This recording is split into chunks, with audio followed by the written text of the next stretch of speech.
Hello everyone, তোমরা সবাই কেমন আছো? আমি খুব ভালো আছি। আমি আজকে এটা ক্রিয়েট করেছি সপ্তমী মেকআপ লুক। প্রথমেই আমি স্কিনটা প্রেপ করে নিয়েছি ময়শ্চারাইজার দিয়ে, তারপর প্রাইমার ইউজ করে নিয়েছি। ভালো করে ব্লেন্ড করে নেওয়ার পরে সুইস বিউটি হাইলাইট ইউজ করে নিয়েছি। তারপরে আমি ফাউন্ডেশন ব্যবহার করেছি মেবেলিনের। তারপরে আমি ভালো করে ব্লেন্ড করে নিয়েছি একটা স্পঞ্জের সাহায্যে।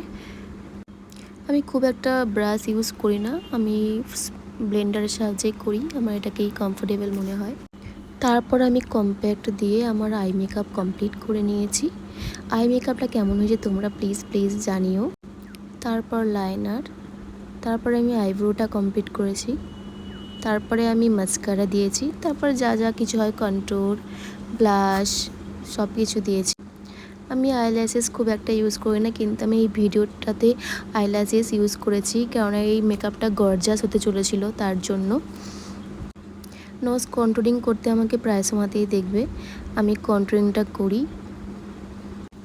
আমার ফেভারিট ব্লাশ হচ্ছে আই ম্যাজিকের। আমি এরপর একটা মার্সের কিনবো ঠিক করেছি।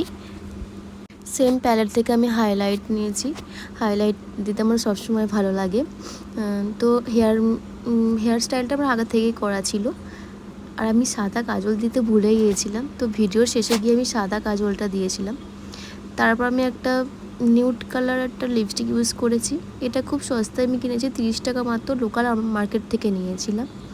লিপস্টিকের কালারটা কেমন তোমরা জানিও। তারপর আমি ইউজ করেছি সুইস বিউটির লিপ গ্লসটাও আমি প্রথম নিয়েছিলাম, দেখছিলাম কেমন লাগে, তো দেখলাম বেশ ভালোই লাগছিল, লিপটা পুরো গ্লসি হয়ে গেছিলো। তো ফাইনাল লুকটা কেমন লাগলো তোমরা প্লিজ জানিও। আর চ্যানেলটাকে অবশ্যই সাবস্ক্রাইব করে দিও, লাইক করে দিও, কমেন্ট করে দিও। Tata, bye bye.